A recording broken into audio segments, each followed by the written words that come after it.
ঢাকাই সিনেমার শুরু থেকে শিল্পীদের সঙ্গে সাংবাদিকরা ততপ্রতভাবে জড়িত। সাংবাদিক বন্ধুরা ছাড়া আমরা সম্পূর্ণ নই। ৫৬ বছর আপনারা যেভাবে সম্মান দিয়েছেন আগামীতেও দিবেন আশা করি। সম্প্রতি চলচ্চিত্র শিল্পের সমস্যা ও উত্তরণের উপায় শীর্ষক একটি গোলটেবিল বৈঠকে প্রধান অতিথি হিসেবে উপস্থিত থেকে এমনটাই বলেছেন ঢাকা ১০ আসনের সংসদ সদস্য ও চিত্রনায়ক ফেরদৌস আহমেদ। এই আলোচনা সভার আয়োজন করেছে বাংলাদেশ চলচ্চিত্র সাংবাদিক সমিতি। আয়োজনে ফেরদৌস চলচ্চিত্র শিল্পের নানান সমস্যার দিক তুলে ধরে আরও বলেন, বর্তমানে অল্প কিছু প্রেক্ষাগৃহে সিনেমা মুক্তি পায়, সেখানে একজন প্রযোজক সিনেমা থেকে খুবই সামান্য টাকা পান।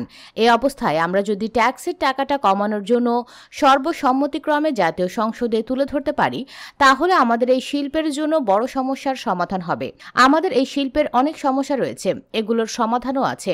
এই সমস্যার সমাধানে নিজেদেরই এগিয়ে আসতে হবে, ভালো ভালো সিনেমা বানাতে হবে। জাতির পিতার হাতে গড়া এই এফডিসির জন্য প্রধানমন্ত্রীর অগাধ ভালোবাসা রয়েছে। আমরা এই শিল্পকে এগিয়ে নিতে সংসদে চলচ্চিত্র শিল্পের উন্নয়নে করণীয় নিয়ে কথা বলবো। একই আলোচনায় অংশ নিয়েছেন প্রযোজক আরশাদ আদনান। তিনি বলেন, একই বিষয় নিয়ে আমরাও কাজ করেছিলাম, এখনো করছি।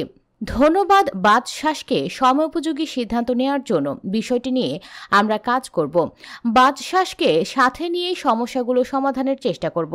আলোচনা সভায় নাটক ও চলচ্চিত্র সংশ্লিষ্ট বিভিন্ন সংগঠনের নেতৃবৃন্দ সহ শিল্পী কলাকুশলীরাও উপস্থিত ছিলেন।